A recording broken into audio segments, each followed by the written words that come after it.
17 বছরের শেখ হাসিনা যাদেরকে নিয়োগ দিয়েছিল তারা সবাই বহাল তবিয়তে আছে।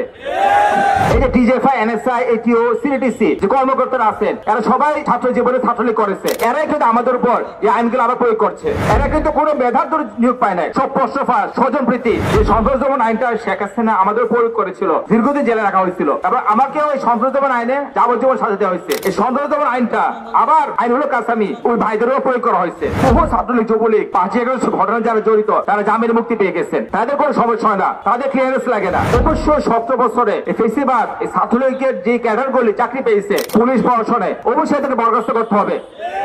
শেখ হাসিনার পতন হয়েছিল 2024 সালের 5 আগস্ট, আর আমি কারাগার থেকে মুক্তি পেয়েছিলাম 2025 সালের 22 আগস্ট। পাক্কা 1 বছর 5 মাস সময় লেগেছে। ঠিক আছে, এই যে দীর্ঘ সময়টা কি কারণে লেগেছে?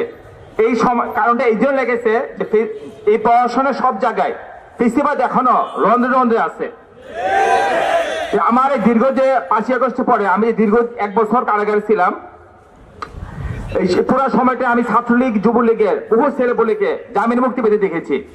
যারা গণহত্যার সাথে জড়িত ছিল, এই ঢাকা শহরে যারা গণহত্যা করেছে তাদের 4 থেকে 5টা মামলা দেওয়া হয়েছিল, কিন্তু 1 বছরের মধ্যে তারা সবাই জামিনে বের হয়ে গেছিল। আমার জামিন হয় নাই। আমার মোট 3বার জামিন চাওয়া হয়েছিল 5 আগস্টের পরে, 3বারে হাইকোর্ট রিজেক্ট করেছে। জামিন পাওয়ার পরেও মোট 6টা গোয়েন্দা সংস্থা ক্লিয়ারেন্স লেগেছে জেল থেকে বের হতে। এগুলো পাওয়ার পরেও বলা হয়েছে যে আইজি প্রিজন, কারা অধিদপ্তরের যে প্রধান ব্রিগেডিয়ার জেনারেল সেনাবাহিনীর, উনার ক্লিয়ারেন্স লাগবে, নাহলে আপনি জেল থেকে বের হতে পারবেন না। আমরা যে এত কষ্ট করে জুলাই আন্দোলন করেছি, বাংলাদেশকে স্বাধীন করেছি, কিন্তু এখনো আমরা যদি কেউ কারাগারে যারা আমরা এইসব মামলায় যাদেরকে দেওয়া হয় মিলেমিশে মামলায়, কেউ যদি জামিন পায় এখন গোয়েন্দা সংস্থা ক্লিয়ারেন্স লাগে। আর যদি ক্লিয়ারেন্স না পায় তাহলে তার অবস্থা হয় সিলেটের আব্দুল্লাহ আল মাইমুন ভাইয়ের মতো। আব্দুল্লাহ মাইমুন ভাই 5 বছর জেল খেটেছেন এই ফেসিবাদের সময় থেকে, অনেক কষ্ট করে জামিন করা হয়েছে। জামিনটা কিন্তু ভাই হাইকোর্ট থেকে দেওয়া হয়েছে, উচ্চ আদালত। হাইকোর্টের উপর তার কোনো কোর্ট নেই। হাইকোর্ট থেকে যখন জামিন দেওয়া হয়েছে তাহলে তার কারো আটকানোর ক্ষমতা নাই। এরপর ওনাকে ক্লিয়ারেন্স, একটা গোয়েন্দা সংস্থা ওনাকে ক্লিয়ারেন্স দেয় নাই, সিটিসি। এই জন্য ওনাকে আবার 14 ধারায় আটক করা হয়েছে। উনি এখনো আবার কারাগারে আছেন এবং বলা হচ্ছে ওনাকে আবার ডিটেনশন দেওয়া হবে বিক্রমপুর হুজুরের মতো, আবার ডিটেনশন দিয়ে ওনাকে আবার কারাগারে রাখা হবে। ডিটেনশন জিনিসটা 70 দশকে প্রয়োগ করা হতো, বিশেষ করে পাকিস্তান বিরুদ্ধে এটা গণহারে প্রয়োগ করা হতো এদেশের মানুষদের উপর। এবং পাকিস্তান যে ভাঙছে এটা কিন্তু জুলুম অত্যাচার কারণে ভাঙছে, এটা আমরা এক প্রকার সবাই একমত। এর মধ্যে ডিটেনশন একটা বিশাল ভূমিকা ছিল। ডিটেনশন হলিয়া পাকিস্তানি শাসকরা বারবার এই বাংলাদেশের প্রয়োগ করতো। পূর্ব পাকিস্তান বা বাংলাদেশ যেটাই বলি, দুঃখজনক সত্য ডিটেনশন জিনিসটা আবার এই 5 আগস্টের পরে ইসলামিকদের প্রয়োগ করা হচ্ছে। এবার আদরম বিক্রমপুরের হুজুর এক জ্বলন্ত উদাহরণ। আজকে আদরম বিক্রমপুরের হুজুর কোথাও বোমা মারেন নাই, মানুষও খুন করেন নাই, বড় উনি জুলাই আন্দোলনে ছিলেন। শেষে বলে রাষ্ট্র সম্মান পাওয়ার কথা, সেখানে ওনাকে কোনো কারণ ছাড়াই এই যে ফেসিবাদের রাষ্ট্র ব্যবস্থা, সিটিসি, এটিও, ডিজিএফআই, এনএসআই, ডিএসপি, এই গোয়েন্দা সংস্থাগুলো কোনো কারণ ছাড়াই আতর বিক্রমপুরী ভাইকে 90 দিনে ডিটেনশন দেওয়া হয়েছে। এবং কোন ডিটেনশনের কাগজপত্রগুলো হাতে পাওয়া যাচ্ছে না। তারাই অফিসে জজকোর্টের যে অফিস যেটা আছে নথি শাখা, এখানে কাগজগুলো গায়েব করে রাখা হয়েছে। আজকে আইন হলো কাসামি, উনি একটা স্বনামধন্য আলেম, মিশরে ওনার বই বিক্রি হচ্ছে, এটা গর্বের বিষয়। ওনাকে শুধুমাত্র কোনো কারণ ছাড়াই, উনি প্রথম আলো অফিস পড়েতেও যায় নাই, প্রথম আলো অফিসে আক্রমণ করে নাই, এরপর ওনাকে এই মামলায় মিথ্যা কারণ দেখিয়ে জেলে রাখা হয়েছে। কোন আইনে জেলে রাখা হয়েছে জানেন? সন্ত্রাস দমন আইনে। এই সন্ত্রাস দমন আইনটা শেখ হাসিনা আমাদের প্রয়োগ করেছিল, দীর্ঘদিন জেলে রাখা হয়েছিল। এবার আমাকেও এই সন্ত্রাস দমন আইনে যাবজ্জীবন সাজা দেওয়া হয়েছে। এই সন্ত্রাস দমন আইনটা আবার আইন হলো কাসামি ওই ভাইদেরও প্রয়োগ করা হয়েছে। কঠিন কোন আইনে আবার মামলা দেওয়া হচ্ছে। কিন্তু আপনারা দেখবেন যে বহু ছাত্রলীগ, যুবলীগ, 5 আগস্ট ঘটনা যারা জড়িত তারা জামিনে মুক্তি পেয়ে গেছেন, তাদের কোনো সমস্যা হয় না, তাদের ক্লিয়ারেন্স লাগে না। ছাত্রলীগ, যুবলীগ তারা যখন জেল গেট থেকে বের হয় তখন ডিজিএফ, এনএসআই, এটিও এতে ক্লিয়ারেন্স লাগে না, এরা পনপন করে বের হয়ে যায়।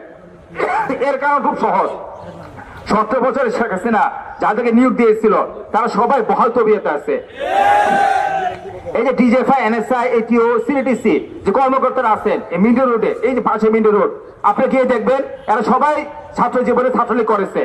ঢাকা ইউনিভার্সিটি শহীদুল হল, মুহসিন হল, অমর শেখর হল, এইসব হলে হল সভাপতি ছিল ছাত্রলীগের, হল সেক্রেটারি ছিল, বিশ্ববিদ্যালয়ের বড় বড় পদে ছিল, এবং এরাই আজকে সার্কেল এসপি, এডিসি, টিসি এই পদগুলিতে আছে এবং বহাল তহবিলে চাকরি বাকরি করছে।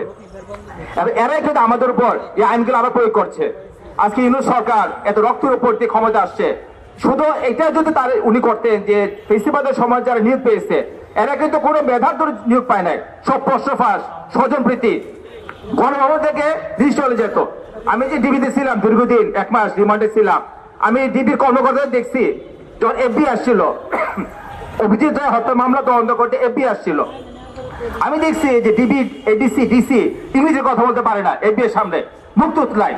কারণ হলো তারা তো বিশেষ দিয়ে আসে নাই, তার প্রশ্নবাস করে চাকরি পেয়েছে। মূল যারা মেধাবী ছিল এদের কাউকে শেখ হাসিনা চাকরি দেয় নাই, এরা আজকে টিচার হয়ে আছে। আর যারা ছাত্রলীগ করছে তারা আজকে বিশেষ ক্যাডার হয়েছে এবং এফবিআই সামনে তার ইংরেজিতে কথা বলতে পারে নাই।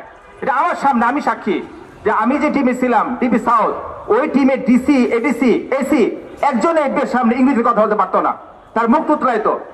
ঠিক আছে, এই পরিমাণ লোকদেরকে শেখ হাসিনা নিয়োগ দিয়েছে ছাত্রলীগ ক্যাডার, এবং এরা বহল তবিতে আছে।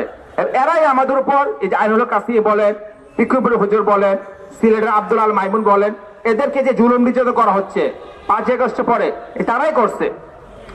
এই জন্য আমরা যদি নতুন বাংলাদেশ গড়তে চাই, অবশ্যই 17 বছরে এই ফেসিবাদ, এই ছাত্রলীগের যে ক্যাডারগুলি চাকরি পেয়েছে বিশেষ করে পুলিশ প্রশাসনে, অবশ্যই এদেরকে বরখাস্ত করতে হবে। এবং এরাই কিন্তু খুব ঘনিষ্ঠ জড়িত।